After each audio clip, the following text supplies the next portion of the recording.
Been watching ball with my big old brain and think the tape needs some explaining. Studying the stats to understand it. Hey, yo. Talk data to me. Talk data to me. You all know him. It's Mr. Matt Harmon from Yahoo Reception Preception. If you don't know him, guys, you have to know him. It's at Matt Harmon _ BYB. For the people that don't know, what's the BYB, Matt? Dwain, good to talk to you, buddy. Number one, looking fantastic. The hair is immaculate as always. But yeah, BYB is actually Backyard Banter, which is my original website when I first got started making football content back in 2013. That was the website I started. Shout out to not me. I did not name it. So actually all good things in my life I did not name. I'm not a very good namer of shows, series. My wife named this show. I was trying to come up with ideas and she came in and she goes, I have a submission. Talk data to me. I sent it to the producers and immediately they're like, that's the one. Like I had already submitted 10 things and my wife nails it in one try. Well, see, Dwain, you got to know your strengths and weaknesses. Right. So that's just like good awareness on you to get the wife involved there. But yeah, no, Backyard Banter is my original website. And it's kind of like having a tattoo, you know, like you can't take, I guess technically you can take the tattoo, you can get it removed. But at this point, like whoever has the at Matt Harmon handle has been squatting on that thing for damn near over a decade now. So I'm just rocking with the BYB and it is what it is. Yeah, well, I love it. I love it. So, guys, we've got a great show planned for you today. We are going to talk about 5 young wide receivers, what we're seeing in the data, what Matt is seeing on film. I even tried to do some film watching myself. We might share a few clips with you. Maybe you can critique me, Harmon, on, you know what, Dwain, you don't know what the hell you're doing. You charted this play as that. Like you wrote that down on this play. What are you thinking? And I'm totally good with that because I'm here to learn from you, as is everyone else.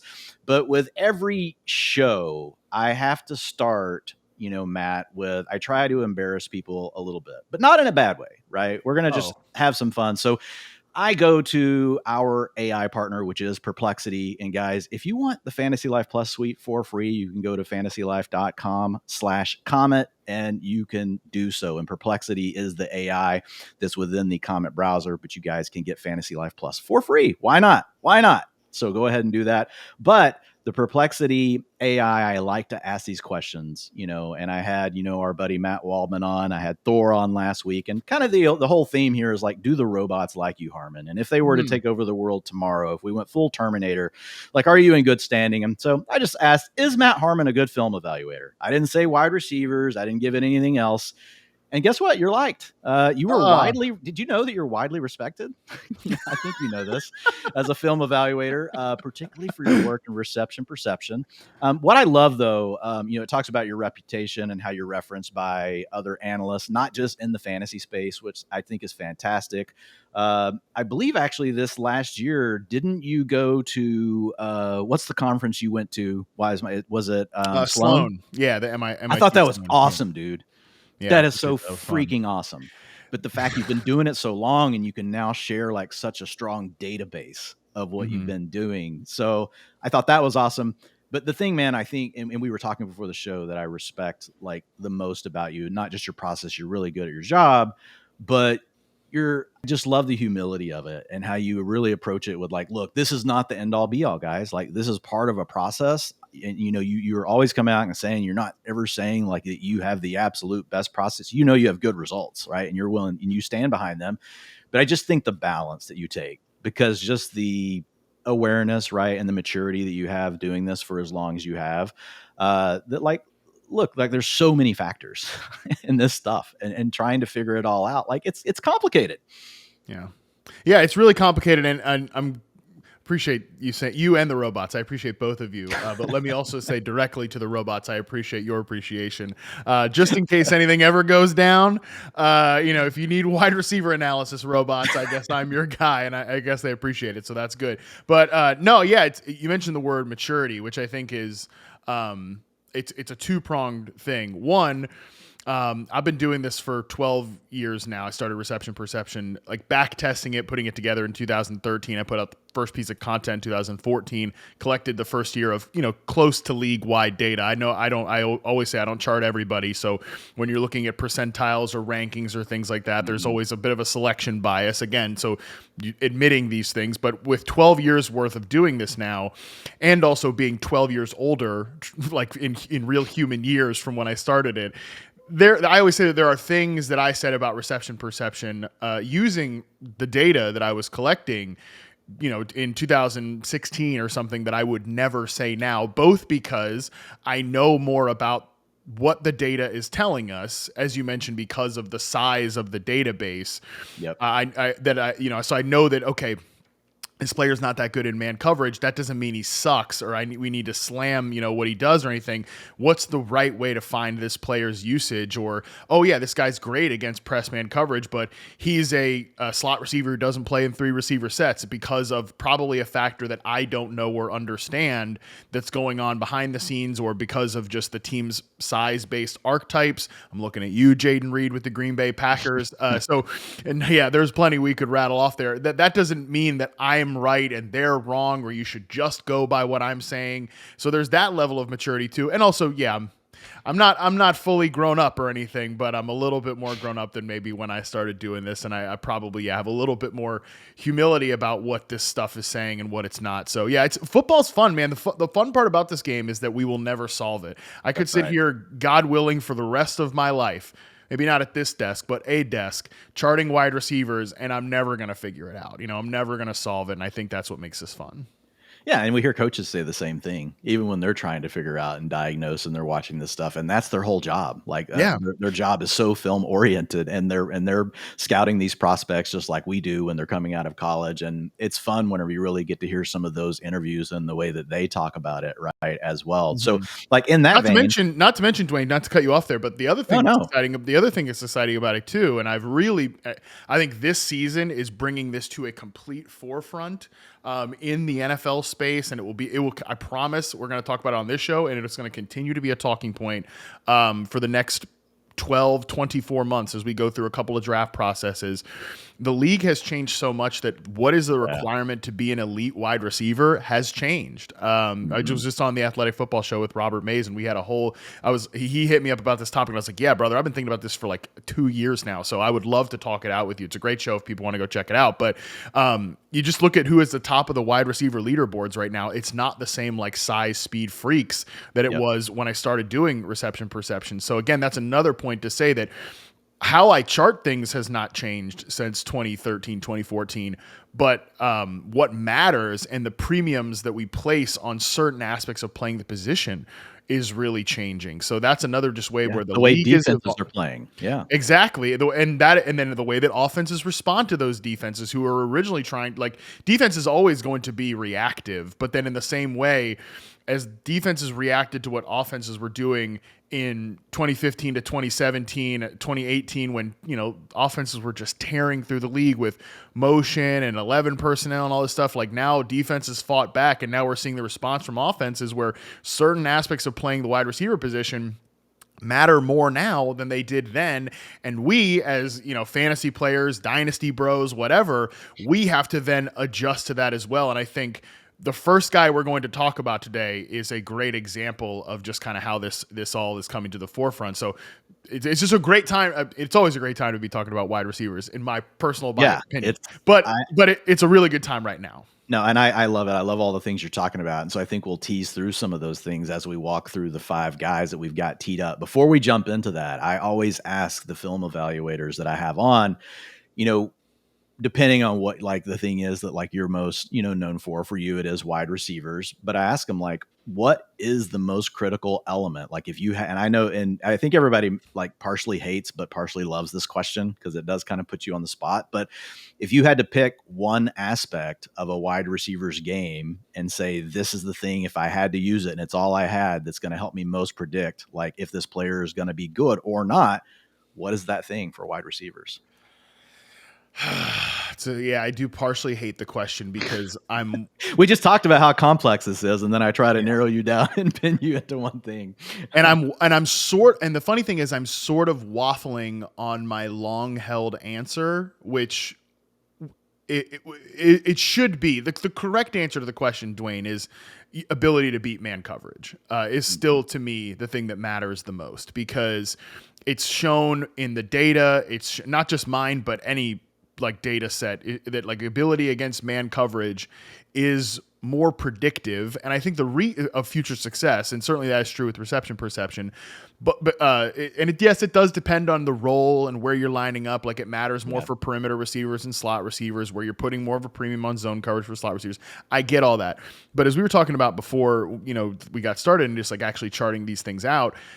Reps against man coverage, I do think, are much more player isolating than reps against zone coverage. So, and that's true certainly at the college level as well. Not perfect, but and then as you get over the course of their career, because I do think you can develop.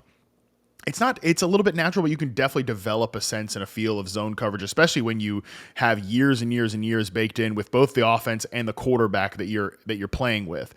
So the correct answer is ability to beat man coverage, because I think it just shows you how good the player is, what level of technician they are, what level of athlete they are, all the things that I think the player can control. So that is the technical correct answer. But I do think that as the game is changing, the ability to play physical and tough over the middle of the field is kind of the thing I'm putting more and more of a premium on as we go forward. I love that. And I think that definitely plays into the first player that we're going to talk about, which is Emeka Egbuka for the Buccaneers. So the way we'll roll through this for you guys is I'm going to give a quick data profile, what the data is saying, and then we're going to talk through what Matt is seeing on film. We'll try to pull up a clip or two for you. Matt may embarrass me on some of the charting I did. Like I'll share kind of where I'm at on the player. But just real quick before we jump into Egbuka, like a couple of things that you said there.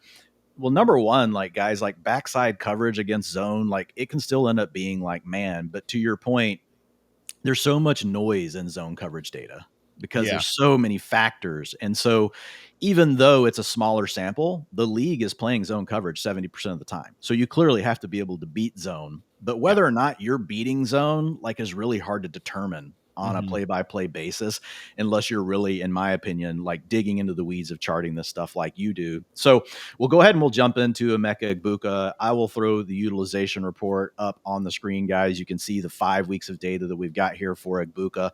We'll just start off with the utilization score. If you guys aren't familiar with that, it's a score of 0 to 100. It's just like when you were in school. You don't want a 0. You would like to have a 100. An 85 is actually a really good grade. That's the 6th best grade we have for a wide receiver this season. And so what it's doing is I've gone in and researched what are all the data points that are historically sticky, to a wide receiver, and then which ones correlate the most to fantasy success. We narrow all those things down. They come together to give you this one metric for Emeka Egbuka. And so his comparisons going back to 2020, there are 32 of them. Okay. And they've averaged 17.4 fantasy points per game, 88%. We've got 5 weeks of data now, guys. So this is still not huge. Like things can still change for Egbuka. We're going to get Mike Evans back. Chris Godwin probably eventually gets healthy, dealing with the fibula thing now. But as of where we are right now, 88% of his comparisons went on to be wide receiver ones in their season. So 13% of them were wide receiver twos. So a really good hit rate on the rest of the way for a guy like Egbuka.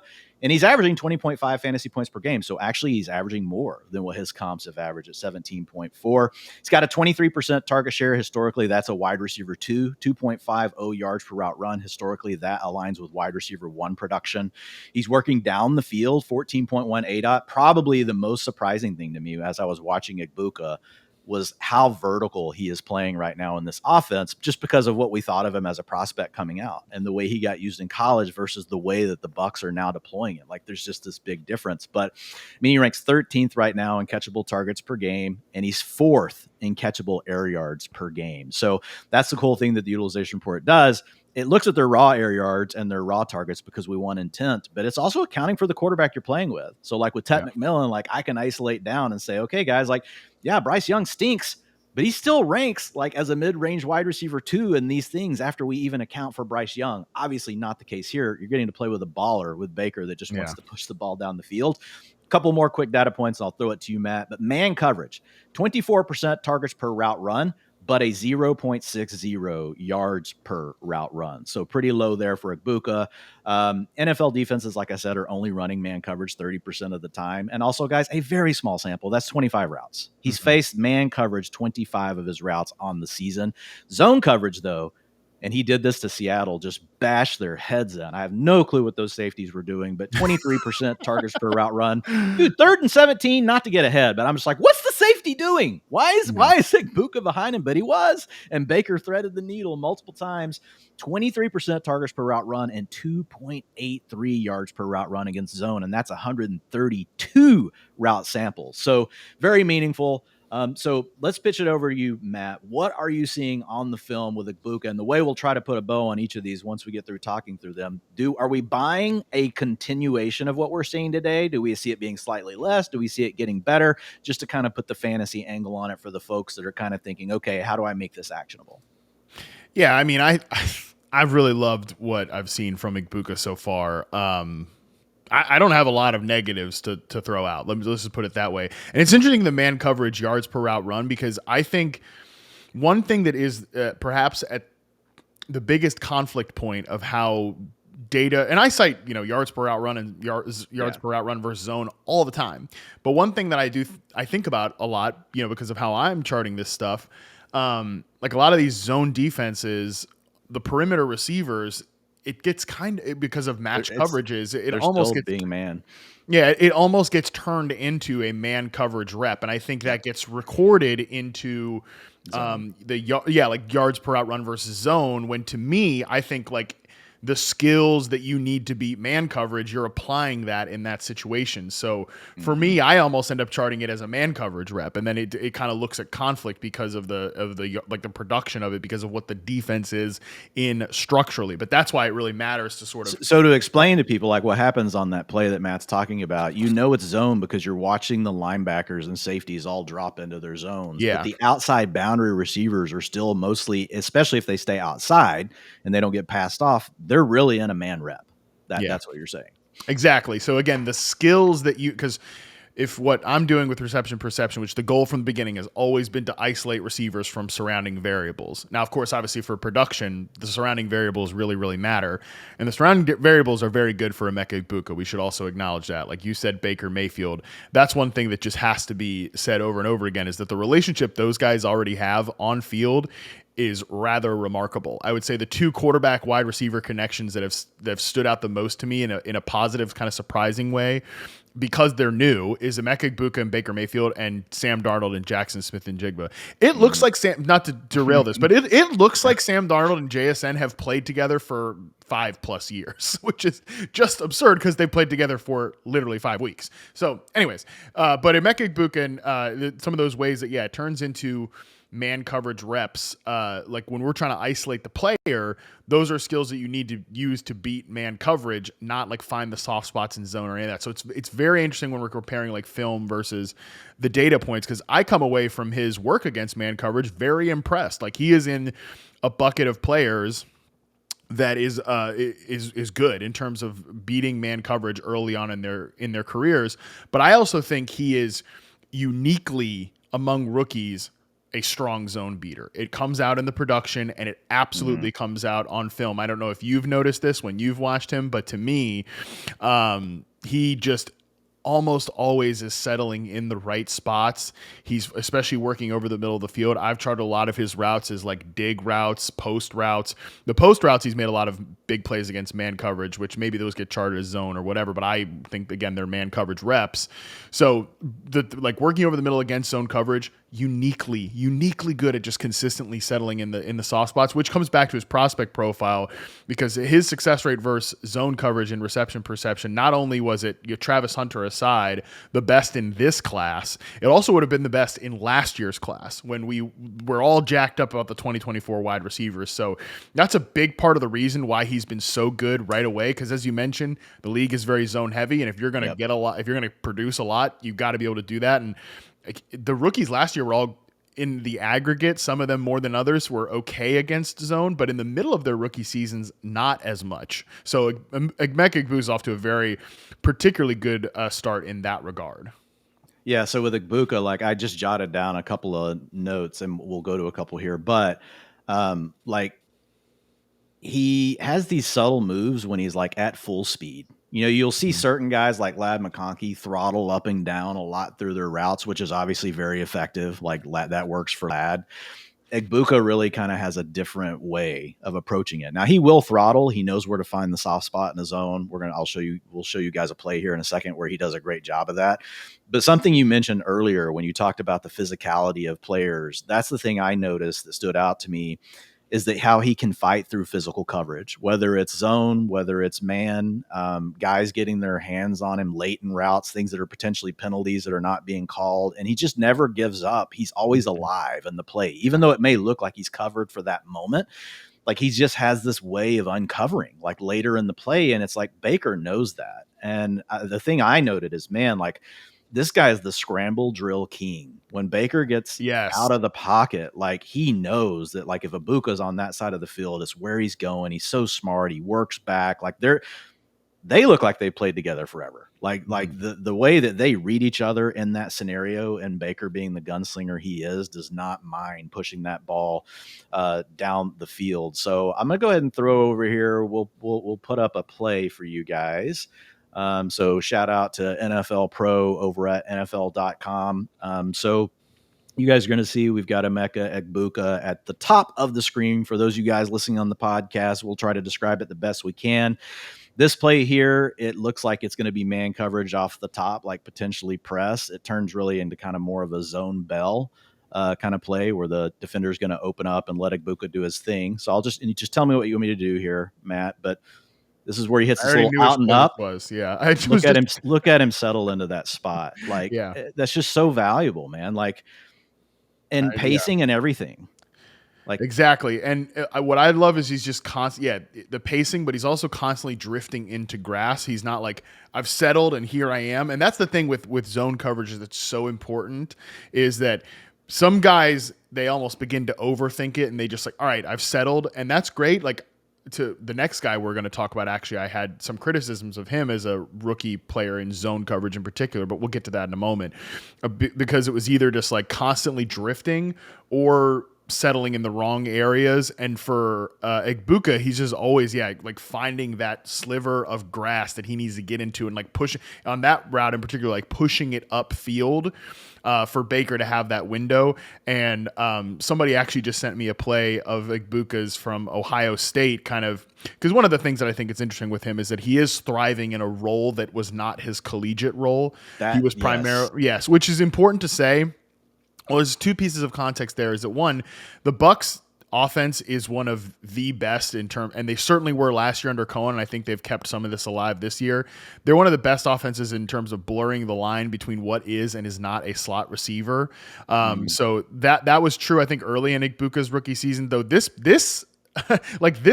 a couple weeks here without Mike Evans, they have put him outside on the line of scrimmage a lot as the X, which I certainly did not see that coming from him. And the person sent me this play to say like, oh, he was always capable of doing this, type of stuff. I'm like, it's funny how the play they sent was a one-handed catch along the sideline where he breaks from the slot into the inside. I was like, it's not perfectly the same as that, because what you just showed was he's outside on the line of scrimmage, the boundary receiver, but he does drift into space the same way and presents like a tight-ish window, but he has a quarterback that's willing to rip it. So a lot of those same skills that he used as a slot receiver have been transferable to the inside here, which is, again, the same with his former Ohio State teammate Jackson Smith-Njigba as well. Yeah, so here's another play against the Seahawks in Week 5. We're in the third quarter, 7:56 mark. If you guys want to go look it up for yourself, NFL Pro's done a great job revamping this tool. Yes. So, hat tip to them. Makes Matt's life a lot easier, I'm sure. You have no idea. And so here we're going to have zone coverage again on this play. You've got a tight alignment though at the lineup, but this is one that kind of, to your point, it's zone, but that's a man coverage for him on the play.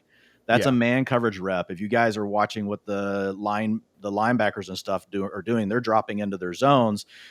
But just, I mean, Egbuka just gets over the top of him, and it's just, it's not like some crazy frenetic movement. It's just this steady boom. Gets at on the the 10 post. yard Skinny at the post. 10-yard line. You can kind of see it, where it's that very subtle. It's just one little shoulder to the out and then in.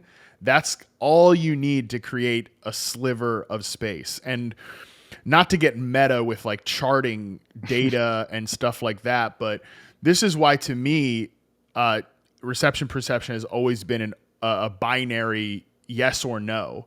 In terms of, did you execute the route? Yeah, did you get open, as opposed to were you open by half a yard, 1 yard, 2 yard, and giving like an extra bonus to the separation of it all? Because to me, it is, again, we're trying to isolate, did the player do his job? And did he do it? Yes, no, not did he do it by this much? Now, when we're starting to map that to quarterbacks, obviously that is more difficult, and it does matter.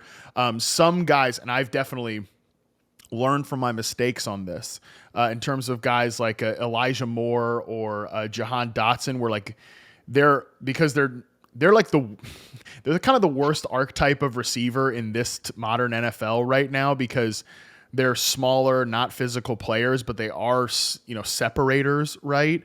And it's like, oh, well, he beats man press coverage. Like, he gets open. Don't play that guy on the outside. It's like, okay, how many quarterbacks are going to want to take that throw, though? Really gonna throw it. Yeah, and Elijah Moore is a great example. Guess what? Only one his entire career, Joe Flacco, with 2 teams. That's it. And Joe Flacco is a lunatic. So for Emeka Egbuka, it is worth noting that, like, yeah, he is with a quarterback that, in that play that we just watched, where, yeah, there's separation, there's space. It's not that much, though. He's definitely open. But Baker will push it. But Baker will absolutely push it, and that is a key variable to all of this as well. Baker will go YOLO. We're going to go one more zone coverage play here. We're still in week 5 against the Seahawks. Now we're lined up to the bottom of the screen. I'm sure you, Harmon, have your tricky ways. The first thing I look for when I'm charting plays is I see, all right, do they have different shoes than everyone else? And Egbuka does. If you guys are watching, he's got the black shoes on at the bottom. So we've got off coverage here. This is going to be zone again. He's on the outside, on the boundary, kind of a tight alignment right at the numbers. Mm-hmm. So we'll just kind of let this one play out. He kind of gives that, see that there. He kind of gives the little fake to the out. He gets that defender right there, and now he's got him. It's just over. And here's that's crazy. That's so over. That's not even open. That's wide open, blown. That's wide. I don't know if we can curse here, but that's wide ass open. Like, that's WAO. But like, go back to that play actually real quick. Just like sideline it. The sideline angle. Because tell me where you want me to freeze or whatever. Just freeze it real quick right now. Actually, let it open up a little bit. Sorry. We can freeze it now. Here's another thing. Like, remember we said this at the beginning, and this is the audio listeners, I think, will get this as well. Like you mentioned, he's a little tighter to the line of scrimmage. He's more condensed than your typical boundary X receiver in the old days, when those guys are outside the numbers, at the sideline, because then the corner has you. I remember having this conversation with Mike Evans the year that Cooper Kupp broke all the records, and just talking with him about the differences and how much more difficult it is, like his role as the boundary X receiver in an offense that was pretty spread out in Tampa Bay. Now, they did a good job of moving him around, and Mike has done an excellent job growing his game beyond just the big boy boundary X receiver. Especially last year, he did great. Yeah. Oh, I would say, the last like 2 or 3 years, he's just gotten like better and better, which is crazy because he's always been so good. But how easy it is, like, manipulate. How easy it is for a defense to basically hard double a guy like that. You're going to put the press corner right up on the guy's face. You're going to put the safety over the top. And even if you're not going to put the safety over the top, you're going to the corner can play inside leverage, force the guy to the outside, and then you're basically creating a double team with the boundary.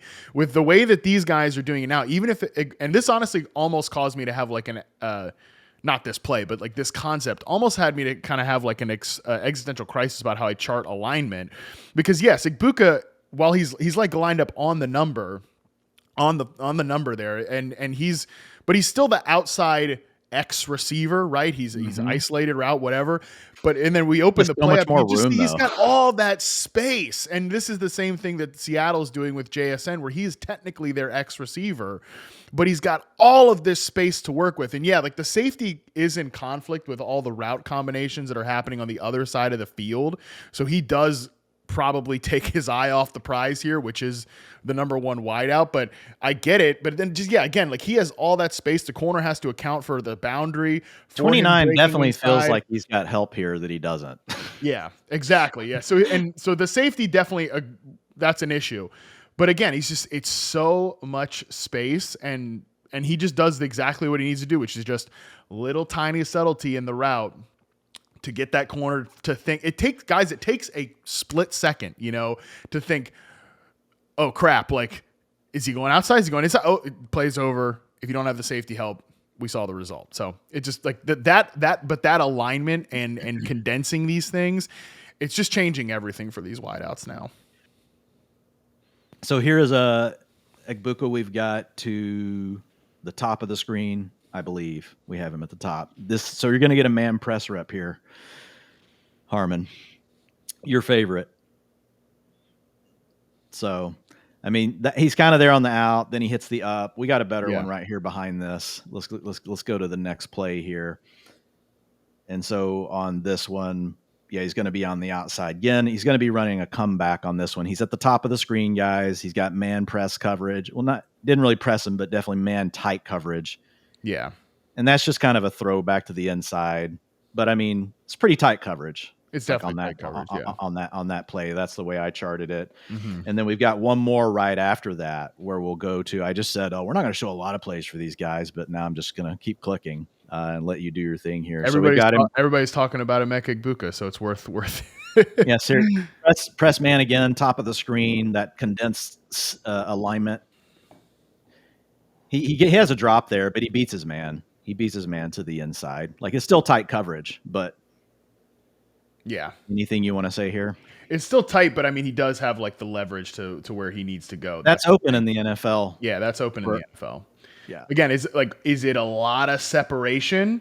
No, but there's room to. But who cares? Like, there's room to throw the pass. It does make the throw a little more difficult than it would be if he had ample yards away from the guy, but he doesn't catch the pass. He could also not catch the pass, and if he has like 2 yards of separation either. So again, it's creating like leverage here. That's really that's been the thing for a guy like Egbuka that I think has been really impressive. Because that play, when you're talking about separation, is going to get charted as not having separation. Not separation, yeah. But what you're saying here is like he did his job. Now he needed to catch that. He needed to make the catch. If you're going to fault him for anything, it's like making the physical catch. Yeah.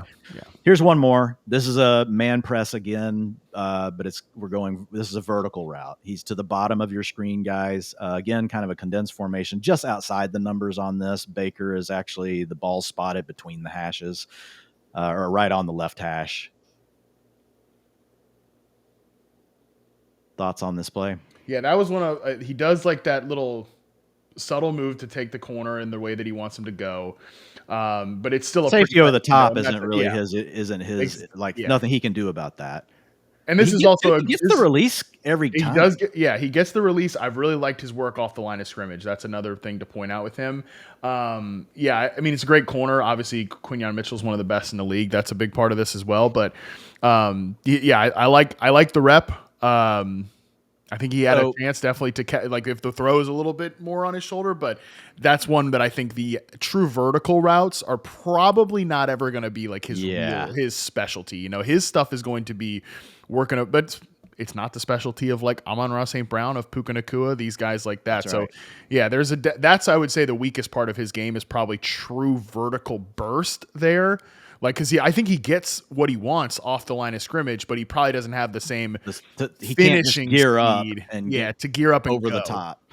Yeah, so when I did chart all of his man press routes over the 2 games that I watched, which was only 9 guys, and I charted him as open on 3 plays, so 33%. Tight coverage, but technically, like, hey, he's a physical enough player to make the play on another 2 plays, so that's 22%. And then there were 44% against the tight, man coverage looks where, he was covered. Now, one of them was a back shoulder throw that Baker was a little bit off on, so he potentially still makes that play just because of the physicality and the size of him. So I don't know that like beating man press is like, I don't know that he's like elite at that. He definitely gets the release though. Like that's what I notice. He gets the release every time, but then once he's done that, is he necessarily going to separate that much more than what he initially gets?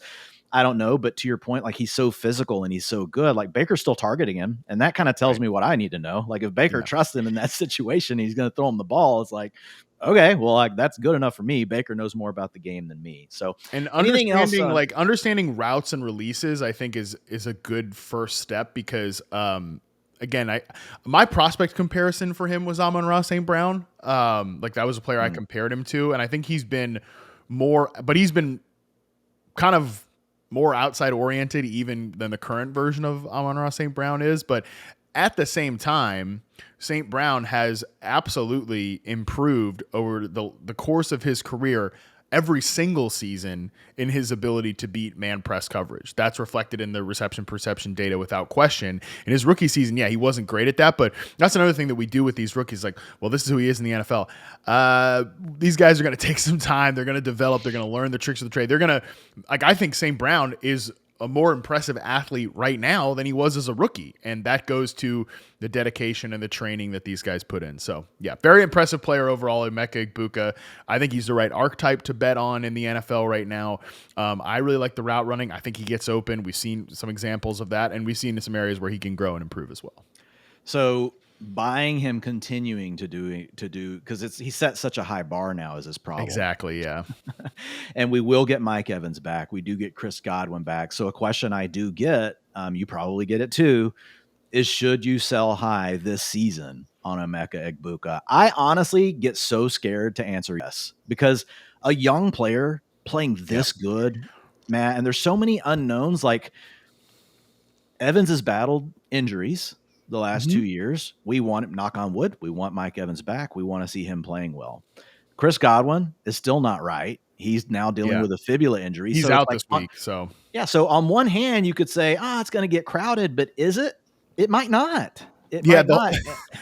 The whole reason people didn't draft him in their rookie drafts is because it was on paper crowded. And look, Jalen McMillan will be back at some point. We can do this stuff, but I mean, again, to say Jackson Smith and Jigba's name once again, I think you and I might have even talked about this at one point, maybe briefly over Twitter at some point. It's just, or I don't know, at some point along the way, I think we talked about this guy where, to me, if you just close your eyes and just bet on young ascending talents at the position, like there were a lot of reasons where you might not want to draft JSN this year. What is Sam Darnold going to be without Kevin O'Connell?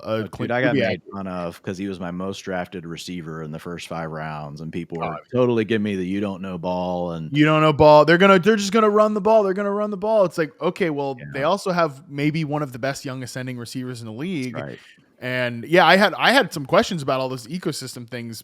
But it's why I put him like at the top of that second tier I did the same thing. Yeah, just you can have some questions. We can acknowledge it. You can give the hat tip to the scheme change and all that kind of stuff. Of course. But you don't let it push talent too far down the board. Exactly. Talent does find a way a lot of times, especially when it's this more so complete archetype than, we can say that about guys like Josh Downs or Jaden Reed. Like, again, there's talent. Well, the talent went out, but they're not the right archetype to be like a lead dog in a passing game. And this guy is. So to me, I would not be, I don't know. You want to keep him. I don't have the stones to say he's a sell high. Let me just say I don't. Me either. And there are ways that it goes wrong for him, guys. Like if the offense gets crowded, but still, even then, I think he's shown enough that you still have a really strong wide receiver 2 at worst case, and you draft him as your wide receiver 4 or 5. You're profiting. How wrong can it go, Dwayne? When we say like it could go wrong, that's why I'm just like, it can go wrong where he's not the 5th best receiver in fantasy or whatever he is right now. I think we can acknowledge that, but I also think that everybody that you play in your fantasy football league also knows that, Mike Evans is coming back, that these guys are coming back. So it's like, again, how are you going to be able to cash in on full value? I generally am skeptical of those things, but I'm also a weirdo with the skepticism with trades and like interleague dynamics and stuff like that. Yeah. So many unknowns that we don't know about with your league. So many unknowns. I just think that, yes, if he takes a dip, he's not dipping too far. And I'd also even argue that if we're sitting here saying like the weakness in his game relatively is the ability to like stack and win on true vertical routes as the X receiver. Well, if Mike Evans comes back, he's gonna be doing even less of that, So there's a way that, not that he can be more efficient, again, like but he's winning in the way that's most important in a league that plays so much zone coverage. So I mean, like, and when that is man coverage, he's doing his thing. All right, so let's go. We're 39 minutes into the show, and we have talked about Emeka Egbuka. So we'll try to go a little faster for you guys on these next things. No promises. Like we might run a little over the hour here.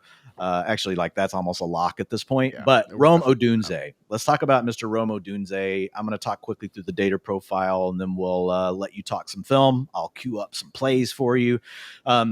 Utilization score 86th. That is 5th right now in the NFL. He's averaging 19.9 fantasy points per game. Very similar to what we just talked about with Odunze, who's 1 point ahead of this. Like almost 90% of his comps finished as wide receiver ones for the season, going back to data from 2020, where I've been tracking the utilization score. Target share 27%. That's wide receiver one worthy historically. Yards per route run 2.1. That's wide receiver two worthy historically. Average depth of target of 13.1. So similar to Egbuka, like we're working down the field here. These are not gimmicky Mickey Mouse underneath things. A lot of down the field reps here for Rome Odunze in year 2. He ranks 20th in catchable targets per game at 5.5. And guys, I will just tell you, Caleb, in the 3 games that I watched on Rome Odunze, there were 3 plays for sure. One of them would have been a touchdown in the end zone on a deep crosser that Caleb missed him.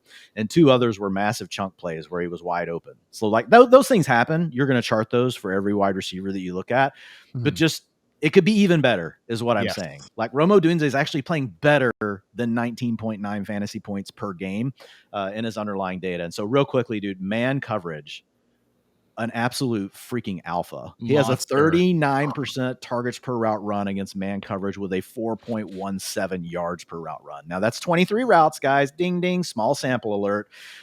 Zone coverage, 21% targets per route run and almost a 2.0. It's a 1.96 yards per route run. And that's on 100 routes. So talk to us about what you are seeing with Mr. Rome Odunze in year 2.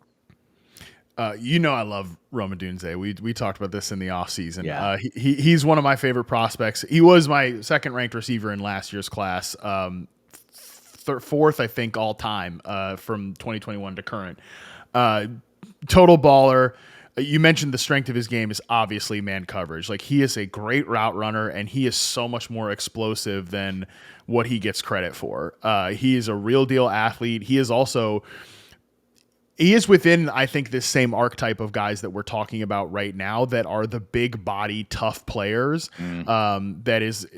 That he has the speed and athleticism and route technique to win against man coverage. Now, my biggest concern with him out of his rookie year, if I was to be, objective and just trust what the charting data is saying, is his success rate versus zone coverage was kind of just. It wasn't horrible, but it wasn't great as a rookie. Like it needed to be better. It was in a range of like, okay, if you're just going to be an outside X receiver only, we can probably get away with this. But we know that that's not what Ben Johnson wants his number one receiver to be. And what all good offensive coordinators want their number one receiver to be. They want to be a multifaceted and move the guy around the formation. So that needed to get better. I actually talked with him in the offseason about how this needed to get better and what were some of the issues as a rookie. It was pretty easy to say, yes, he was playing in a broken offense, rookie quarterback, crowded stuff. So some of the yards per route run data was just messy overall. And I was willing to just kind of like, I'm just going to give him a pass for this for some of the reasons. But there were film reasons also to say, like, these are where he needs to get better, and particularly against zone coverage. Now, me personally, I think he's made a lot of strides here this year. I think Caleb. I was going to ask you real quick there, is that one of the progressions that can take a young wide receiver a little bit longer, which is understanding how to really play against zone coverages in the NFL? Yes, 100%. Yeah. And the next guy we're gonna get to maybe in an hour or so. I don't know. It depends how long I yak. The next guy we're gonna get to is a great example of how this can be a real sticking point in today's NFL. But I think for Rome that was an area, and also I think it's like we were talking about at the beginning. Zone coverage stuff is not perfectly player isolating, because it's Right. how is the offensive structure setting you up? Like, where are you putting, what's the spacing? Are you putting players in conflict? That is what Ben Johnson does, which was another reason I was kind of confident that the zone coverage, if as long as Rome worked at it, and I know for a fact he's a grinder, a hard worker, I figured this could probably get better. I think we've seen the results of that through the first 4 games of the season for him, is that he's made those steps. I think Caleb is still getting there, as you talked about. I think he can get there, but that's like a work in progress part of it. Yeah, one thing I did notice, and we'll put up a play here in just a second on the zone coverage stuff.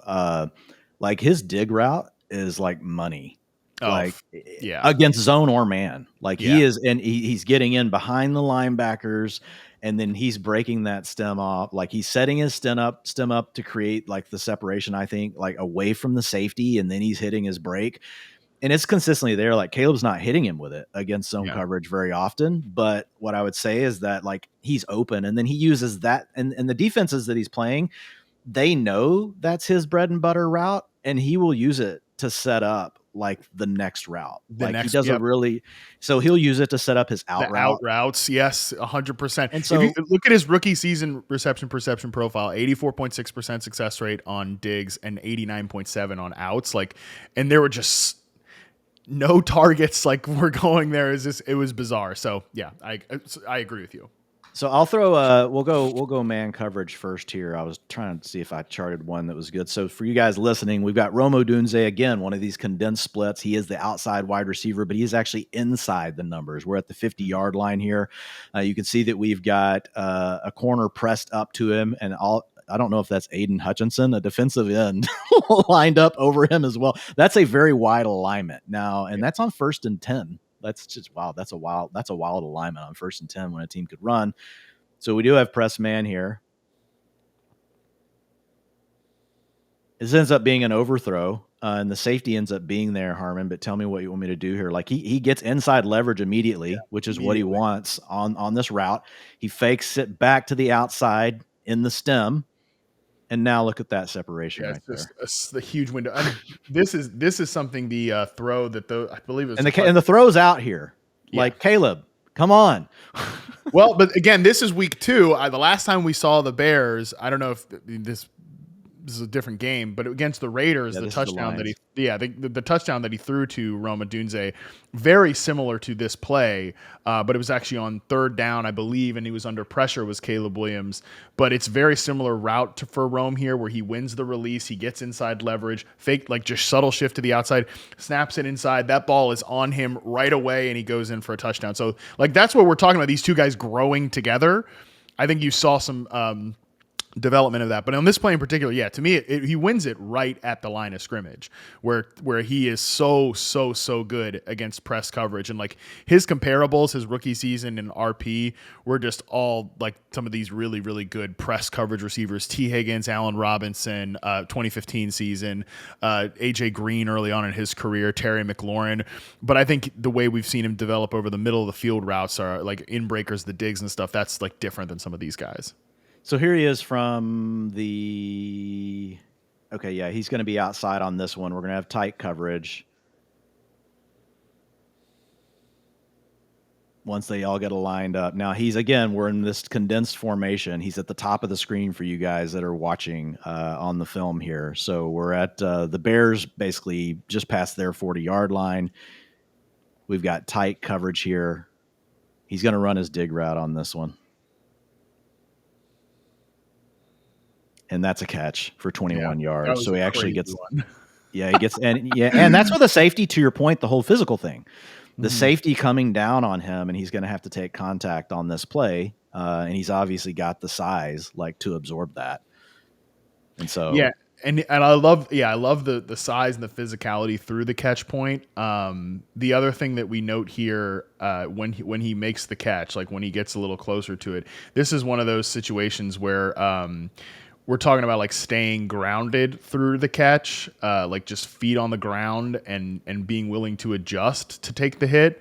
That's what all the best receivers in football are doing right now. You know, whether it's Puka Nacua is the king of it, staying grounded through the catch, working over the middle of the field on these dig routes. He's the absolute king of it. But that's the difference between being like a good 2 and a strong number 1 is being able to do that. And Rome has definitely dropped some passes this year and left some plays on the field.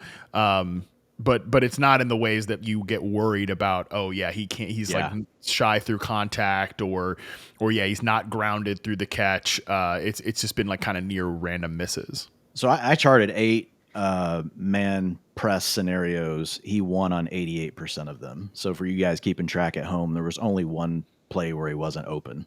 So now he's at the bottom of your screen. So you guys can see him. He's lined up a little bit wider. No, that's DJ Moore. He's to the top of the screen. Let me go back. To the top of the screen, lined up just outside the 30. He's going to hit his out route here. Just a bad throw by Caleb, but actually the throw by Caleb, I think, was actually to the guy underneath. It might have been to Komet on this play, or not Komet. No, it's just a bad throw to Rome. Yeah. So he's there. But again, that's just showing you guys the out route. We showed you the dig, but the out route is there. You see the corner in conflict like the whole time. I got to lean in here because the screen is small, but you can bring the mic with me. But yeah, no, it's like you used to see it right away. The corner is in conflict at the very beginning of the play, you know, and that's he's got him turned. Yeah. I was looking to see if I had a good zone one here for him to pull up, since that was kind of the thing that we were looking at. Quarter 4, looks like we have one play we can show here for Rome. I tried to chart as many of these as I could. 1432 mark. And I've got this charted as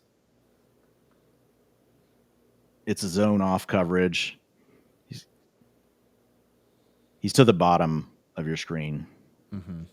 Yeah. So again, condensed though, guys. He's lined up over the numbers. Yep.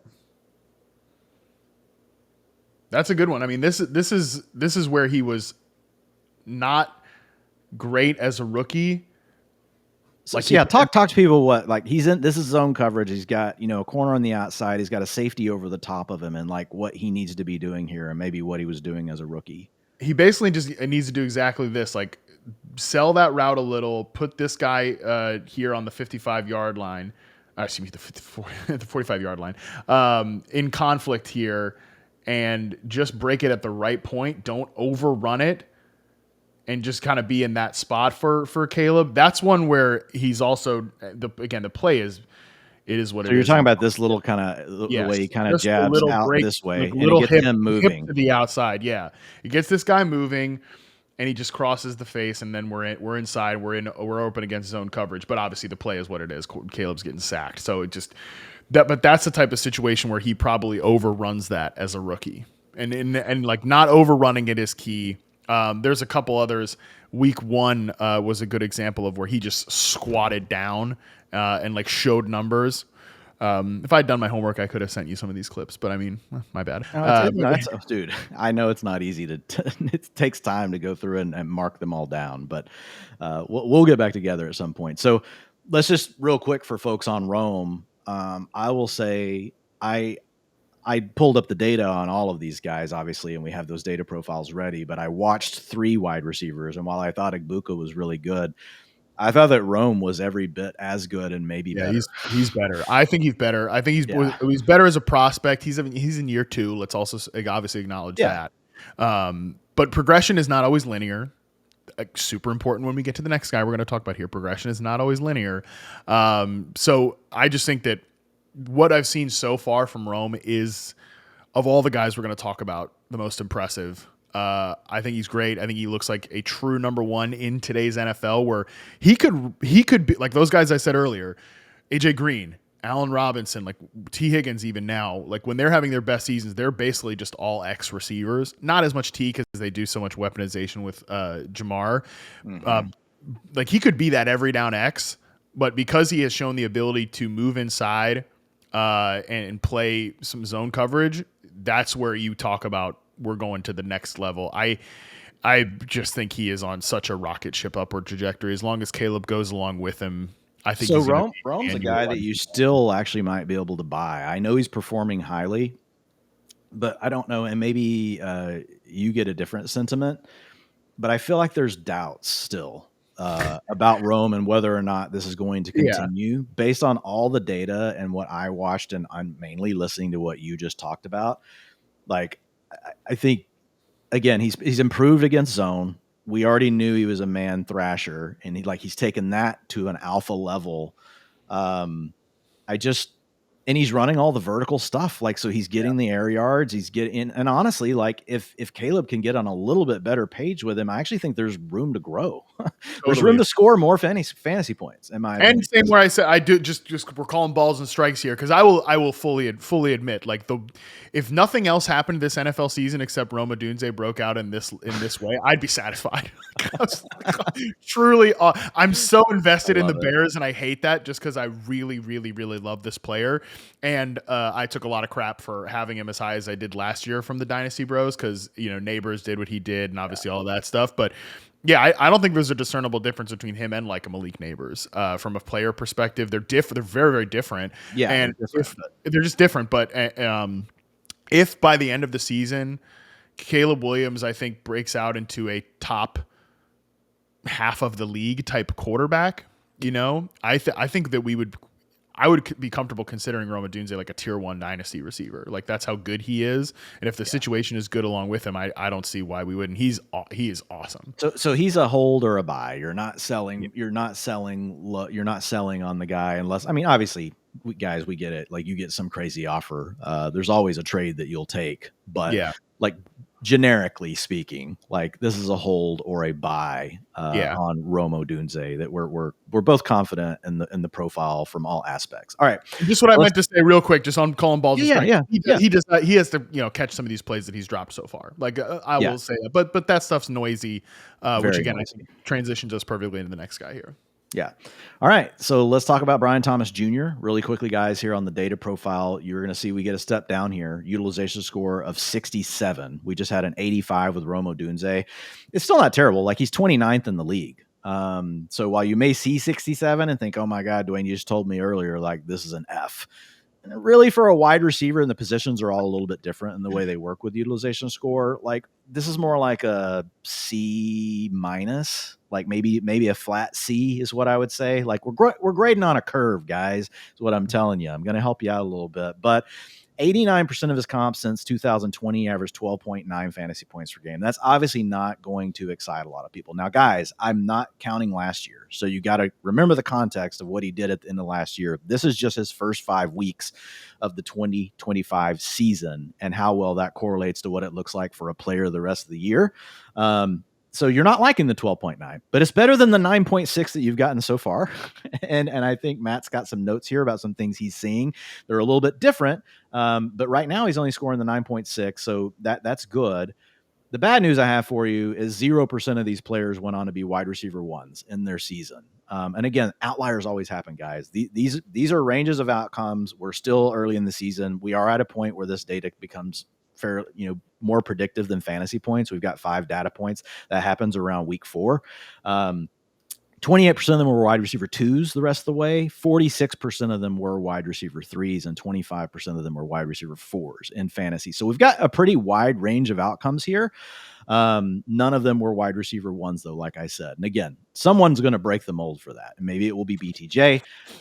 Target share is 24%. That's wide receiver 2 worthy. Yards per route run, 1.42. That is historically a wide receiver 5. 38th. This is the thing where I think there's an opportunity. It's also what's killing him. He's 38th in catchable targets per game at 4.8. He and Trevor Lawrence are not on the same page.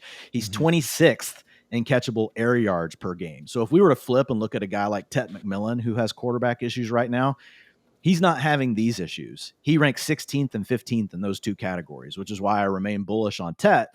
Not to jump down that rabbit hole, because we probably easily could.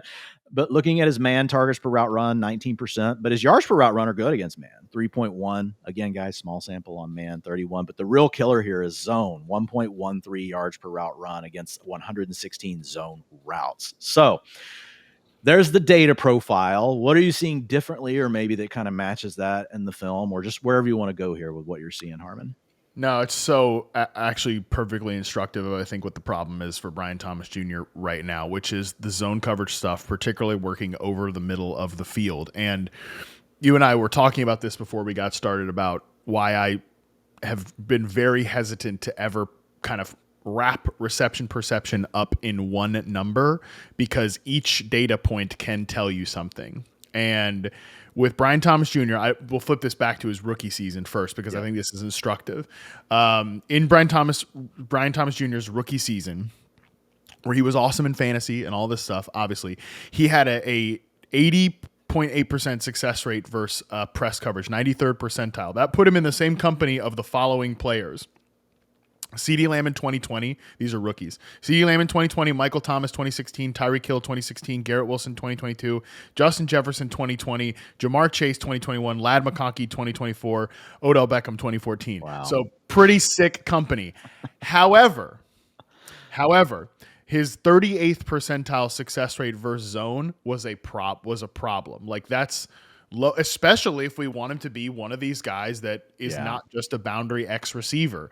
That has got to get better. You're hoping that it does, right? We always want it to say, okay, well, in year 2, it'll get better. Better designed offense with Liam Cohen, yada, yada, yada. It's not gotten better. It's not gotten better. It's actually, I think, regressed a little bit. It's worse. It's gotten worse. And it's in ways that, people like to dunk on me because, you care about like one individual route or something. It's like, well, his slant route being as like these routes over the middle being below average as a rookie, it's been a huge problem this year. And it's like it's not knowing always where to settle. It's also issues with contact, which I think are kind of a broader point and maybe can get corrected. Like, this stuff can all get corrected, but these are problems right now that are holding him back, that if we're being genuine, it's not just Trevor Lawrence stinks or whatever. No, like, these are things Thomas actually has to get better at. Yeah. So I'm gonna show a play here. So this, guys, you're gonna be familiar with this. This just happened on Monday night. We're in the red zone. We've got BTJ aligned to the top of the screen here. You can see the hair hanging out of the back. That's the easy way I find BTJ. Love that. Love when they have hair. I do too. And here it looks like we've got Jalen favors in this game. The bright ass shoes, so that helped. So this is something I noticed a lot in BTJ, and I didn't get a chance to like chart everything and like mark all of them. I was getting a bit rapid trying to get through BTJ. You got Trevor Lawrence rolling to the left. BTJ's at the top of the screen. I don't know if he's running like an out or a comeback, a back shoulder fade. I'm not sure what this is even supposed to be. You can tell me. The corner is in trail position. Now Trevor Lawrence has let go of the ball, but there's just like, they're not on the same page. No. Yeah. Like, and this is something that I've noticed multiple times in games of Trevor Lawrence throwing the ball and the timing being off, or there being a potential option route that's available. Like, you're supposed to be on the same page around. Mm-hmm. And there's something happening here where this is happening a lot. So it looks like this route's supposed to carry a little further, like based on the throw that, and we don't know for sure, guys. Maybe Trevor Lawrence overthrew it, but all I know is this sort of thing is happening a lot. And so any thoughts here? Yeah, this is one of those where it's like, is it did he break it at the right time, or did the quarterback release it at the wrong time? I think actually Trevor is a better decision maker than he gets credit for. Like, this is a one-on-one opportunity to what's supposed to be your best receiver. I mean, it's not really open. That's another thing. Like, but do you want to give him the chance to to get that in a tight coverage situation? Because that should be what he's good at. That was what he was really good at as a rookie.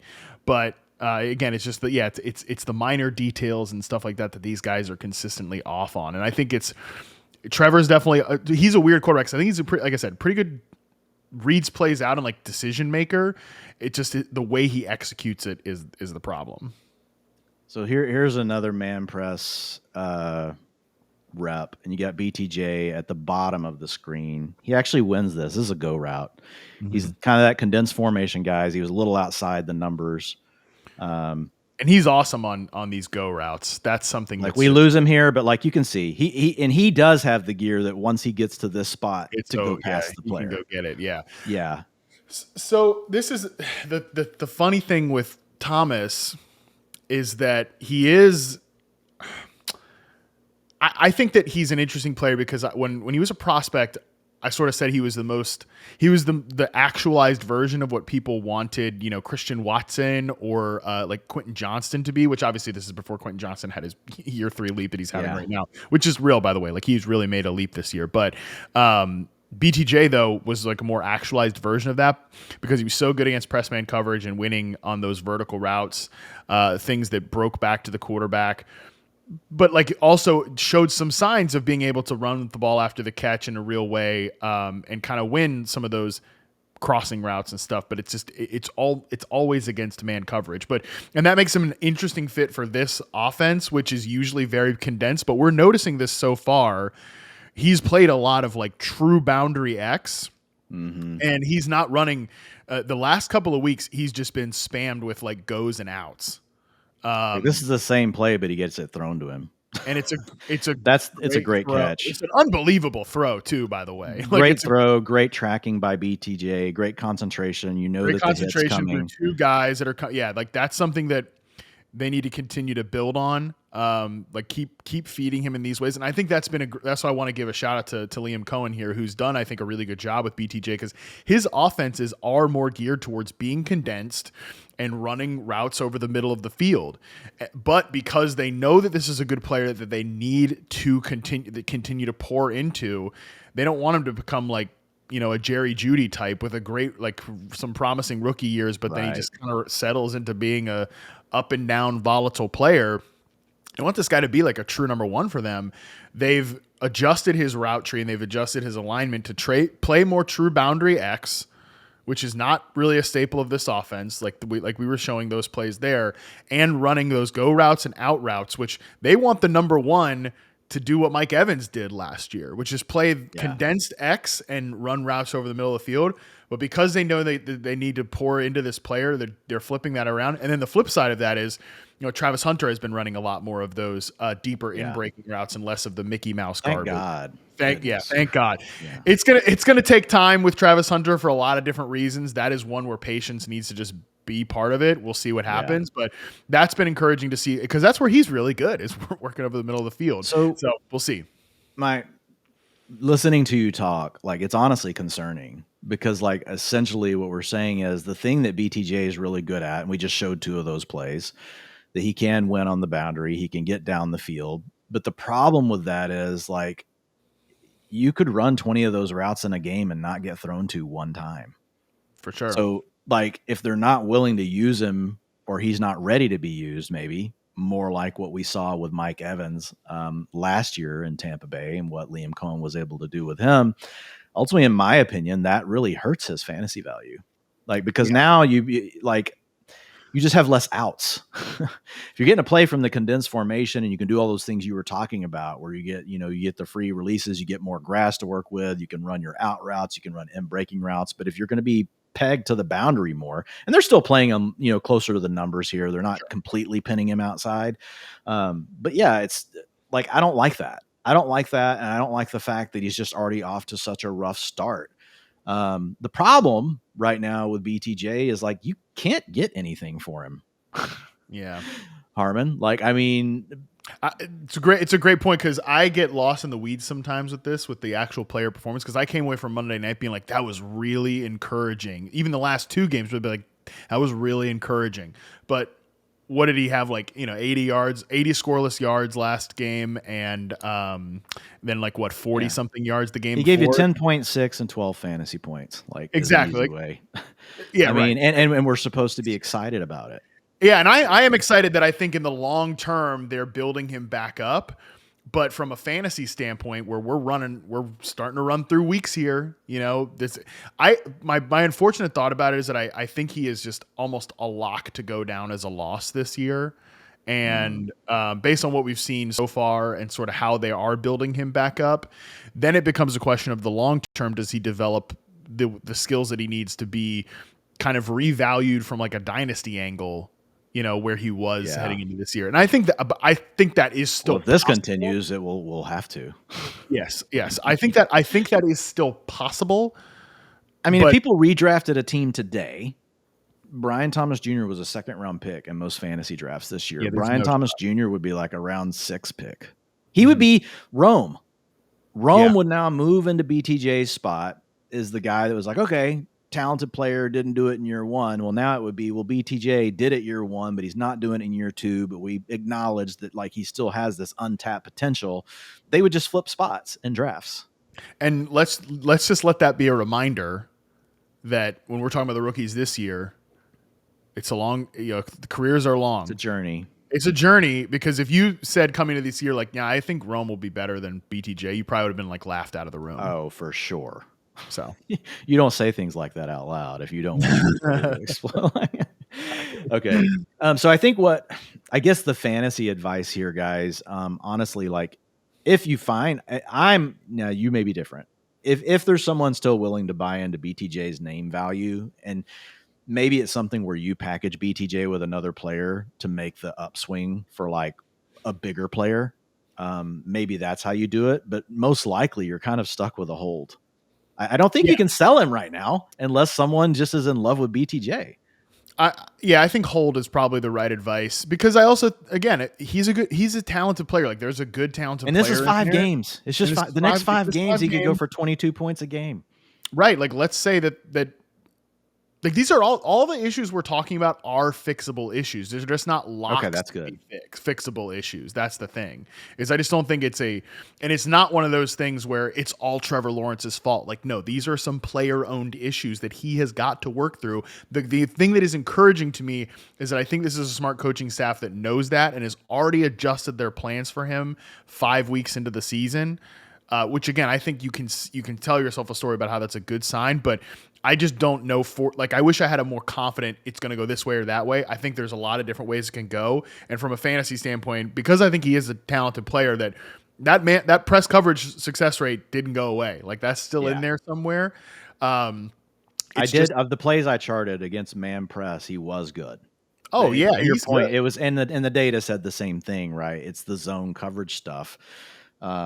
He did have some similar stuff against zone that kind of like Rome with the dig route stuff where he was open on some of those plays as well. But, when you get to zone coverage and you're playing, to your point, on the M breaking routes, like your quarterback also really has to trust you on those throws, because you're throwing, if your receiver doesn't do the right thing, that is danger zone.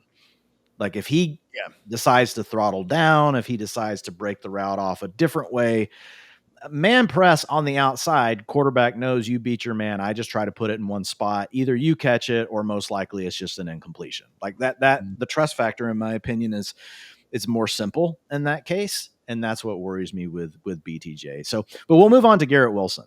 Garrett Wilson is a guy that Matt Harmon and I both touted last year as being the potential CD Lamb of 2024. Didn't go well. And it didn't go well. But the thesis was you've got a quarterback that's at least like, capable, and Aaron Rodgers at the time. And I'll be honest, like early on in the season, they were not on the same page, right? Some of these things we're talking about with what BTJ is dealing with Trevor Lawrence, we were seeing the same things with Aaron Rodgers and Garrett Wilson last year. And of course, then the Devontae Adams trade happens, and that just changes all the dynamics, because that's a guy that Aaron Rodgers was very comfortable with. And that ended up really hurting Garrett Wilson. But the underlying data points that I think made you and I say that from slightly different angles, you're more of the film oriented, like I'm going through the data profile as my primary lead, to how I'm getting to my conclusions. They were the same though. And it was like, this is a really good player. And so this year, Garrett Wilson, what's funny is now we have Justin Fields, one of the most erratic, hot, cold passers known to man. And his completion rate is decent this year. He's throwing for more yards per game than ever this year. The guy had averaged 180 yards passing per game coming into the season in games where he played at least 80% of the snaps. That number's over 220 this year. Like, you know how hard it is, guys, to see a guy that far in their career to all of a sudden get like a 40-yard jump in their yards per game passing. It's really rare. And a big part of it is Garrett Wilson, man. And maybe this goes back to their college stuff. I don't know, but he's got a utilization score of 88. I'll put the utilization score over there for you guys. You can see his weekly numbers here in the game log. But he's got 27 comps since 2020. They've averaged 18.2 fantasy points per game. 96% of them were wide receiver ones. 19 fantasy points per game. Dude, he has a 32% target share. Like that's a wide receiver 1 alpha beast, bad mofo, bamf, whatever you want to call it, guys. You can use the word to describe it. Yards per route run, which can be impacted by your quarterback play and game scripts and things like that to some extent, is 2.02. So that's wide receiver 2 territory. But man, this is what's crazy. Because the thing I was worried about here, Harmon, one, a team that wanted to be run heavy. Now I thought with Aaron Glenn coming in and their defense getting healthy, they might be able to play defense, right? And we saw this in week 1. Like their drop back rate over expectation was super low. They wanted to be a run heavy team. And well, now they're just getting their wheels blown off every single game and they have to play in catch up mode. Mm-hmm. And because of that, like we're getting more pass attempts. And then the other thing is Justin Fields is really probably playing his best football. He still gets sacked too much. He still does Justin Fields things, but he's playing great. So, I mean, we're 3rd in catchable targets per game. That's something I never thought would be on my bingo card for Garrett Wilson. So bottom line is I touted this man heavily last year. Then I said this year, don't buy him as a mid-range wide receiver 2. He's probably more of a wide receiver 3. What the hell do I know? Because he's a wide receiver 1. And so we turn to you, Mr. Harmon, and say, can this continue? I think we both agree Garrett Wilson's a great player. So I'm fine starting there. I still have some environmental concerns, though. And not like the tree hugging kind. Like, not that I'm against that. Not that there's anything wrong with that. Definitely for the environment. But yeah, like, I don't know. It's just wild, man. 29% targets per route run against man. 3.59 yards per route run against man. Like, you can't cover Garrett Wilson right now. No, you can't cover Garrett Wilson. And we know that Garrett Wilson's a great separator against man coverage. 94th percentile success rate versus man last year. And he did that like 2 years in a row. So, yeah, he's that dude. The talent is there he's one of these guys where it's like, oh yeah, separation. He gets freaking separation, baby. No question. He does. He gets open and he gets separation. Like check on that one. We also know that Justin Fields is a better man coverage player than zone coverage. So far this season, Justin Fields averages 10.8 adjusted yards per attempt versus man coverage, which is 6 out of 37 quarterbacks with 50-plus dropbacks, and he's 22nd versus zone coverage in the same metric. So there's definitely some man-zone splits for this team, and I think that makes sense with just Justin Fields' style of play. But the other thing that I think is important to note here, like you mentioned environmental concerns, let's put the Justin Fields variable to the side for a second. Yeah.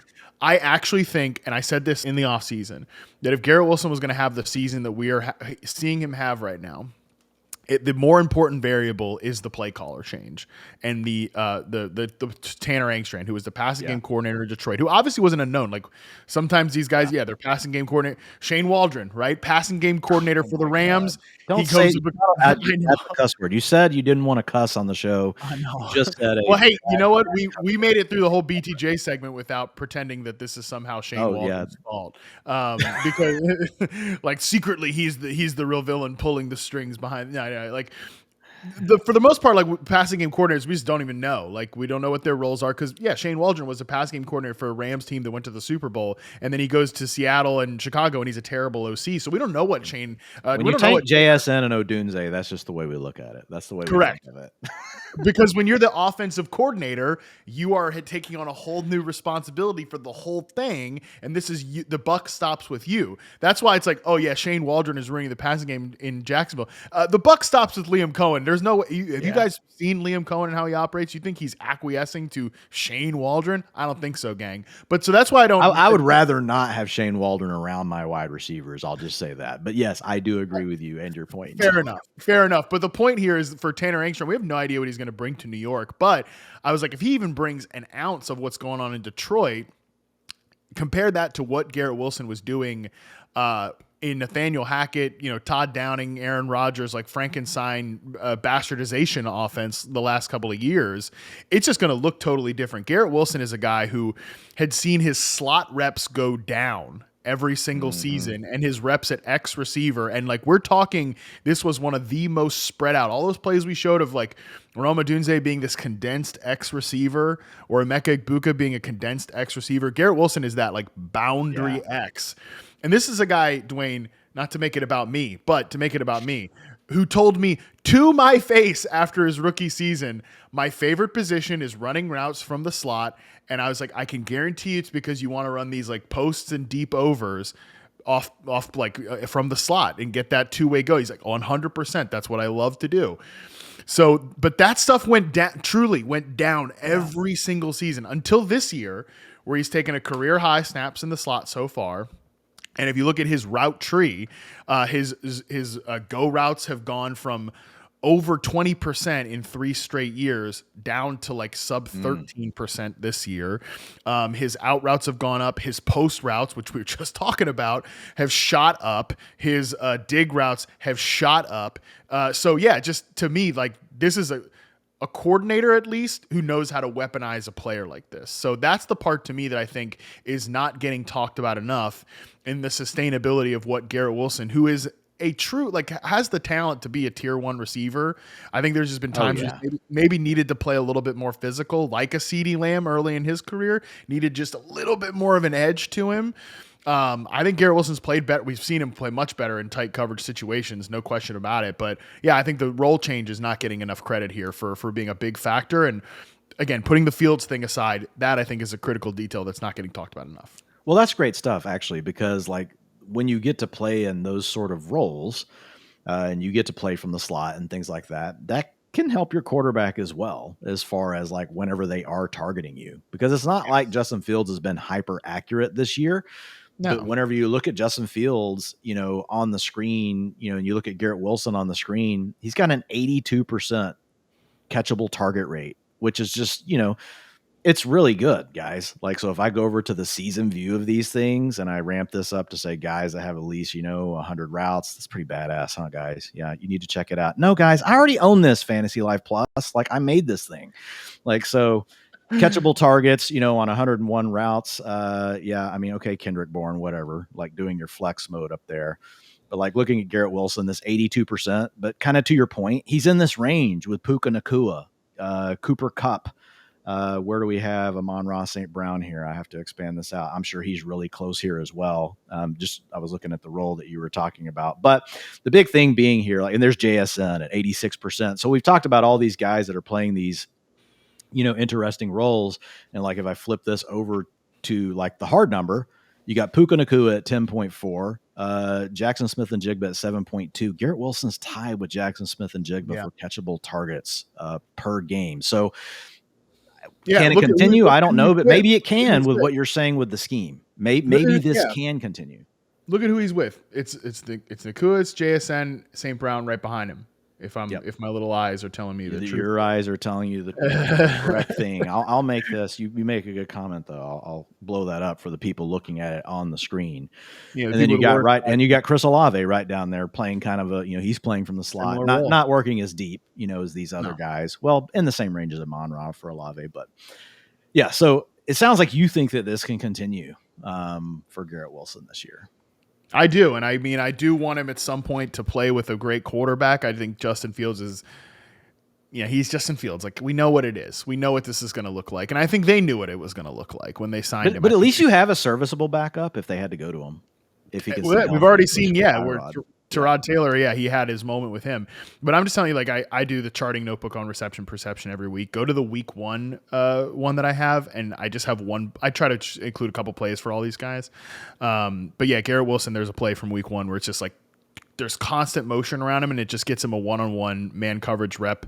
I can't remember if it's from the slot or if he's like that condensed X, quote, and it's just one-on-one easy completion. There was none of that stuff going on in the previous offense. So, like, to me, the most important, and this was the key in the offseason, the most important variable is what was Tanner Angstrom going to be. I think we'll see if he ends up being one of the dudes at OC, but I do think he designs a good thing for his wide receiver one. I didn't take it into account enough. And I'll be honest, guys, like, part of my process is if I don't know for sure about something, I try not to overreact about it, right? Because I really think we play a game of where the outlier edges of things matter, like defensive matchups. Okay. Like, most things in the middle don't matter, but there are extremes. Like, you get to play the Cowboys. It's obviously a good thing, right?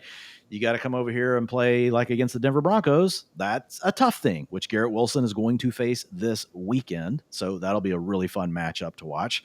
But let's move on. Last weekend, right? Cowboys was last week. Broncos, an international game this weekend. Yeah, no, Broncos this weekend, for Garrett Wilson. But what I'm saying is the outlier edge cases of matchups. Yeah. So in fantasy, I care about edge cases. Sean McVay and Kyle Shanahan are edge cases of guys that have proven that like they can scheme up additional looks for receivers in ways that a lot of other coaches can't, where it's really just the receiver has to do their thing, right? But then you have these certain coaches that can do it. You have other coaches like, I know you kind of like Zach Taylor and think you probably like him more than me, but I kind of put Zach Taylor. I'm not defending Zach Taylor in the current. Okay, good. You're like, I can't do it anymore. I've defended him as a guy that acquiesces correctly to what his quarterback wants. Yeah. And that's fine when you have Joe Burrow. But, exactly. Yeah. But right now, we're signing Joe Flacco. What are we doing? But also, like, your job as a coach is like help Joe Burrow be even better. Like, you should be able to represent to him, like, here are the things we could do and why they would be better. Like, hey, Aaron Rodgers went through that with LaFleur. And remember, he was resisting it early on. And now what offense does Aaron Rodgers want to run? He wants to run that old Green Bay offense. That's the offense that he actually now wants to play in, the one that LaFleur took over. But remember, Aaron was bitching about being under center and all this stuff. And LaFleur stayed on him to be like, dude, these are going to be cheat codes for you. The run game's going to look like the pass game. You sit here and make fun of Jimmy G and these guys. Yeah. He goes to New York. He goes to New York and then he kind of gets back to running what he actually wanted, which was more of his own stuff. So these quarterbacks sometimes. We have one more here for you guys. Where I was going with that was like extremes matter, whether it's man coverage, zone coverage, matchups. But we have to talk about Marvin Harrison here, Mr. Harmon. So I will get that up, pull up the utilization here for you guys to look at, and I'm just gonna say this. It doesn't look good on paper. Utilization score of 70. It's slightly higher than Brian Thomas Jr. right now through the first 5 weeks. That's 27th of wide receivers. 96 comps since the year 2020. They've averaged 13.8 fantasy points per game. So slightly better than what he's done so far this year, 12.5. 5% of them did go on to be wide receiver ones in their season. So there are outlier cases that come through with these profiles like Harrison. And the big thing driving that, guys, are the air yards. Like the targets are 4.8 per game catchable. That's 35th, but he's 15th in catchable air yards. And so the model basically recognizes that. And that's where you get that little tell of a potential wide receiver one season, because the model is essentially looking at the fact that, right, that could turn into long touchdowns. And right, if variance runs your way, there are examples of where this archetype of player has actually hit from a utilization score standpoint, but target share is 21% on the season. That's wide receiver 3 territory. Yards per route run, man, now we're 2 years straight of this, 1.65. That's wide receiver 4 territory. Man coverage, man, 18% targets per route run, 0.88 yards per route run. Zone coverage a little better. Like the targets per route run still are not high. Like it's 18%. It's basically lower than everyone we've talked about, but yards per route run against zone has been a little better at 2.19. So if you guys are looking for a silver lining here on Harrison, it's the catchable air yards, and it is the fact that he is still, at least when he gets his opportunities so far this year, he's been pretty good against zone coverage. But what does the film say? Oh, man, I really wanted to talk about him just because I wanted to run my theory by you, because we really have seen, we've seen just some slight tweaks in his role, from what we wanted from year 1 to year 2. It's a little bit less sacrificial stuff. It's some more of the in-breakers, which is the strength of his game. I really feel that there's a part of me that really thinks, because I think the film has been good, not great so far in his NFL career. Which obviously I do think he's a victim of his own hype and his name and all of those things, which we understand. But I think, like, for the most part, he's not been some bad receiver. Now, he obviously had a horrible start to the game on Thursday night a couple of weeks ago, and everybody's going to remember. He dropped the big moments that people can't erase. Correct, yes. But I maintain that anybody who tells you, like, he's too slow or can't separate is just wrong. Like, I think he is a good route runner that gets himself open against man and zone coverage. And I just think it's going to take the right quarterback, which I just don't think Kyler Murray is the right quarterback. So my theory at all. You just want to see Jacoby Brissett this weekend? Is that what you're saying? There's definitely guys, if you think there's not a little sick part of me that wants to see Jacoby Brissett, who was, by the way, 13th in EPA per dropback when he started for Kevin Stefanski in 2022, which Drew Petzing obviously comes from that offense. If you think there's not a sick part of me that wants to see that, yes, I do. But I actually, it's just weird. I think the design of the Cardinals offense is fine. I think Kyler Murray is a fine starting quarterback, and I think Harrison can be a more than fine starting. You can say what you want about Kyler. You don't have to say he's fine. I can feel it in your voice. It's not. Well, fine. he's just not like my type of quarterback. That's just what it is. But I think can he really facilitate an offense? I think is the question. Like he has tools. He has tools. Like he's a tools guy. But can he facilitate an offense? And that he can't play in structure, and he just where Harrison is at his best is running routes over the deep intermediate middle of the field, and that's just like Kyler doesn't is what you want to say. He can't. Well, no, I'll say that. I've been saying that all off. I said it all off season. He can't see him, and he also doesn't like hang in the pocket long enough to rip those throws. Like a great example was that play on Thursday night where everybody gave Harrison crap for like stopping his route, and that wasn't a great look for Marv. But that's also a moment where like he's running an in-breaker that is covered, and then Kyler looks like he wants to bail out of the pocket. And you see Marv like stop and maybe start to want to adjust on the scramble drill, and then Kyler then decides to throw the pass, and it just gets immediately intercepted. That's one of those things where it just feels like these guys are reading off different sheets of music, where it's a total opposite for what we talked about with like Emeka Egbuka and Baker Mayfield at the beginning. I just think like there is a quarterback to get the best out of Marvin Harrison. It's just not this one. And I think there's a way that Kyler can be like a starting quarterback for another team. It just feels like all these guys got to get away from each other. So it just makes like Harrison an interesting dynasty proposition. Like in my theory is that he will have a moment at some point, 26, 27, 28, somewhere along there. It's just not going to be in this environment. And I think that his name value is going to it's going to go completely the opposite, where it gets like overly tarnished. We've already kind of started to see that happen. There are, don't get me wrong, there are issues in his game that he needs to clean up. But that's just another thing to me where I think that there might be some like level of buying opportunity from a dynasty standpoint. Let's look at Marv real quick to kind of put a bow on everything. So right now, I guess you want to look at dynasty. I can click over here to Dynasty, guys. I'm on fantasycalc.com. If you guys haven't checked this site out, it's awesome. Essentially, they're bringing in all these trades from all these different sites. It assigns a value to a player. You also get a trend line of how their value is trending. Right now, I've got it over on Dynasty rather than having it on Redraft. Make sure you've got Superflex on or off, depending on your league. All you do is you search for the player that you want, and you can see the value. And here's the thing that's most important in my opinion. Like you get to see the players that they're similarly valued to in Dynasty right now. So we've got Brian Thomas Jr., Rashee Rice, Ladd McConkey, A.J. Brown, George Pickens. I'm just going to clearly say I'm taking Rashee Rice. I know you have issues with Rashee Rice. Nah, but I would definitely. Because of the environment. Yeah. So like, okay, and also this archetype of receiver that we're talking about that's more important in today's NFL. Like Rashee can fit into that. It's a couple things he's got to clean up, but he can fit into that archetype too. So of this list, I would say I prefer Rashee Rice. I prefer Ladd McConkey. I prefer A.J. Brown. I think Pickens and Harrison are actually kind of similar. I don't think Pickens is like this alpha player. I think he's a good receiver, but we're already seeing Pickens do it. Now we don't know if he'll be with Dallas next year. Like what's Jerry going to do? We don't know. But if he is in Dallas, like I would feel better about knowing that Pickens is in a good environment.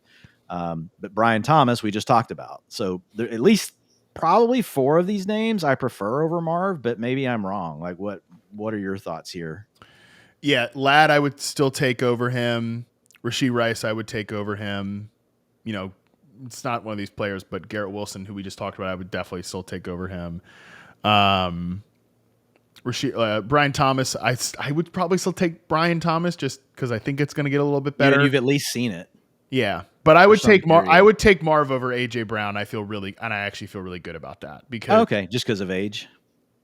Yeah, and like I think A.J. Brown's looked pretty bad this year. Like beyond the production, I don't think he's. And I don't know if it's mental or what, but it just he has not played well on film.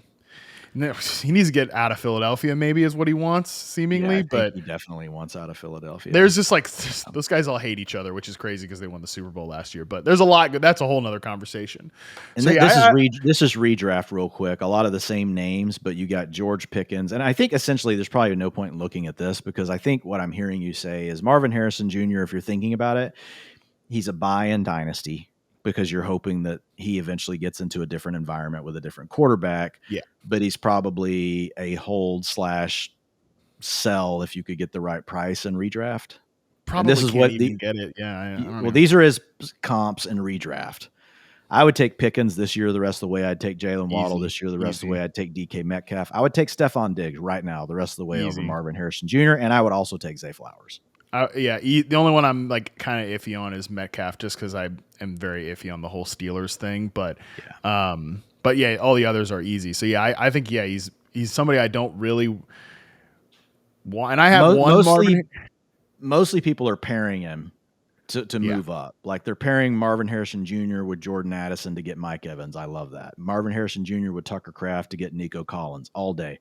Marvin Harrison Jr. Now Tucker Kraft's really good. I'm assuming this. Kraft, yeah. I'm assuming he's my number 4 tight end the rest of the way. I'm assuming that they have another tight end because you got to draft Tucker Kraft late, but you're getting Nico Collins. Marvin Harrison Jr., David Montgomery to go get Bucky Irving.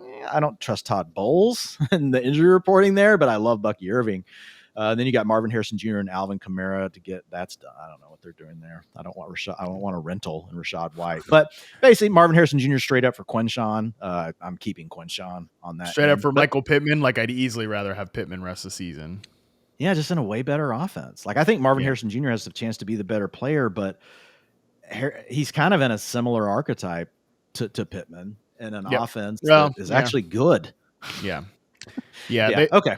Yeah. Interesting one. He's a guy that I think the rest of the season he is what he is. It's beyond. You need a change. Fascinating. Yes. You need a change. And he's someone that I'll just be balls this weekend if he somehow were to get the start and it creates a controversy. With Kyler. Probably not, but yeah, probably not. Yeah, probably not. But we can dream. All right, man. Hey, I really appreciate you, and you hung with me. We did talk about it before the show, and Matt was kind enough to say, hey, if we go a little long, it's still going to be fun. Let's just do it. So we rolled with it here. I know we went a little longer than normal guys, but hopefully you enjoyed it. So Matt, tell people where they can find your work, what you got going on over at Yahoo, Reception Preception. How did they get to that stuff? Any kind of promos, whatever you got going on, let people know. Yeah, Yahoo Fantasy Football Yahoo Fantasy Forecast is available. We're live 5 days of the week, Sunday through Thursday at 5 p.m. Eastern. The best way to do it, if you're watching this, check us out on YouTube, the Yahoo Fantasy YouTube channel. Again, we're live all of those days. We're also available anywhere you get your podcasts as well. And then for Reception Preception, receptionpreception.com. If you like any of this stuff that you heard today, you're going to love the website. I'm doing more in-season charting than ever this season. So there's you guys have some running back stuff now.